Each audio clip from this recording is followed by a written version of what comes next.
Welcome to Python life YouTube channel. మీరు programming నేర్చుకుంటున్నారా? అయితే ఈ వీడియో మీకోసమే అండి. సో ప్రోగ్రామింగ్ ఎలా నేర్చుకోవాలని చెప్పబోతున్నాం. సో ఫస్ట్ ప్రోగ్రామింగ్ అనేది ఒక సింటాక్స్ నేర్చుకోవడం ఒకటే కాదండి, ఇంకా చాలా ఉంటుంది. సో మన ప్రాబ్లమ్ సాల్వింగ్ స్కిల్స్ కావచ్చు, లాజికల్ బిల్డ్ కావచ్చు, మనకు లాజిక్ బిల్డ్ కావడం కావచ్చు, ఇవన్నీ ఉండాలి. సో అవన్నీ కూడా ప్రాక్టీస్ వల్లనే వస్తాయి. So first basic syntax. Yes, మనకైతే బేసిక్ సింటాక్స్ అయితే అవసరం. ఒక ప్రోగ్రామింగ్ లాంగ్వేజ్ చూస్ చేసుకున్నప్పుడు దాని యొక్క సింటాక్స్ నేర్చుకోవడం, తర్వాత వేరియబుల్స్, లూప్స్, కండిషనల్ కావచ్చు, ఆపరేటర్స్ కావచ్చు, ఫంక్షన్స్ కావచ్చు, ఇవన్నీ కూడా మనం నేర్చుకుంటూ వెళ్ళాలి. ఇవన్నీ కూడా ఫండమెంటల్స్ అండి. తర్వాత వచ్చేసరికి ఆబ్జెక్ట్ ఓరియంటెడ్ ప్రోగ్రామింగ్. సో మనకు ఆబ్జెక్ట్ ఓరియంటెడ్ ప్రోగ్రామింగ్ నేర్చుకోవడం చాలా చాలా ఇంపార్టెంట్. సో అది మీరు జావా కావచ్చు, పైథాన్ కావచ్చు, ఏ విధంగా అయినా కూడా మనకు ఆబ్జెక్ట్ ఓరియంటెడ్ ప్రోగ్రామింగ్ ఏది ఉంటే అది. ఎందుకంటే క్లాస్ ఉంటుంది, దానిలో ఆబ్జెక్ట్ అనే కాన్సెప్ట్ ఉంటుంది.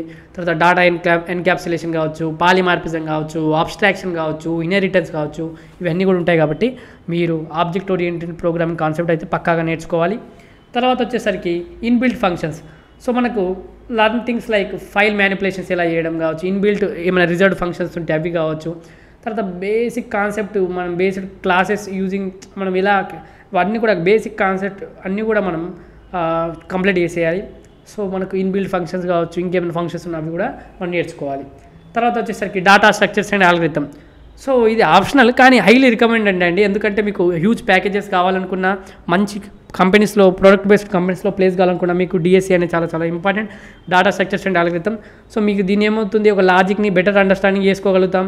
సో అన్నీ కూడా మనకు బాగా అర్థమవుతాయి. సో మనకు అందుకోసమే మనకు లాజిక్ కూడా చాలా బాగా బిల్డ్ అవుతుంది. తర్వాత ప్రాబ్లమ్ సాల్వ్ చేసుకోగలుగుతాం, ప్రాబ్లమ్ సాల్వ్ స్కిల్స్ బాగా ఇంప్రూవ్ అవుతాయి. So data structures and algorithms నేర్చుకోండి అలాంటి వాళ్ళు అయితే. తర్వాత బిల్డ్ కాంప్లెక్స్ ప్రాజెక్ట్స్. సో మనకు ఫస్ట్ డైరెక్ట్ కాంప్లెక్స్ ప్రాజెక్ట్స్ వద్దండి. ఫస్ట్ మనం సింపుల్ ప్రాజెక్ట్స్ తోటి స్టార్ట్ చేయాలి, తర్వాత ఇంటర్మీడియట్ లెవెల్కి వెళ్ళాలి, తర్వాత కాంప్లెక్స్కి వెళ్ళాలి. సో మనం కానీ ఫస్ట్ కాంప్లెక్స్కి వెళ్ళినా మీకు కూడా ప్రాబ్లం అవుతుంది. కాబట్టి ఫస్ట్ మనం నేర్చుకున్నదాన్ని అప్లై చేసుకుంటూ చిన్న చిన్న ప్రాజెక్ట్స్ చేయాలి, తర్వాత మీడియం లెవెల్ ప్రాజెక్ట్స్, తర్వాత కాంప్లెక్స్ ప్రాజెక్ట్స్కి వెళ్ళాలి. సో మన ప్రాజెక్ట్స్ చేయడం చాలా చాలా ఇంపార్టెంట్. ఎంత థీరీలో నేర్చుకున్నా కూడా ప్రాక్టికల్గా ప్రాజెక్ట్స్ చేయడం చాలా చాలా ఇంపార్టెంట్. ఇది మాత్రం మర్చిపోకండి. మీరు ప్రోగ్రామింగ్ చేసేటప్పుడు కంపల్సరీ ప్రాజెక్ట్స్ అనేది చివరగా చేయాలి, నేర్చుకున్న ప్రతి ఒక్కదానిపైన. సో అన్నీ కూడా మీరు ఏం చేశారో దానిపైన ఇంప్లిమెంట్ చేయండి, ప్రాజెక్ట్స్ పైన ఏం నేర్చుకున్నారు. సో అందుకోసమే ఈ విధంగా చేస్తే మీరు ప్రోగ్రామింగ్ అయితే బాగా నేర్చుకోగలుగుతారు. సో ఇదండి వీడియో. ఈ వీడియో కనుక నచ్చినట్టయితే ఒక లైక్ అయితే ఇవ్వండి. అదేవిధంగా మీరు కనుక ఫుల్ స్టాక్ పైథాన్ ప్రోగ్రామింగ్ నేర్చుకోవాలనుకుంటే మన దగ్గర రికార్డెడ్ కంటెంట్ అవైలబుల్గా ఉంది. 200 hours ప్లస్ రికార్డెడ్ కంటెంట్ కేవలం 1,999కి అందిస్తున్నాం. కోర్స్ యొక్క డీటెయిల్స్ కామెంట్ సెక్షన్లో ఇస్తున్నాను. అదేవిధంగా డెమో లింక్ ఇస్తున్నాను.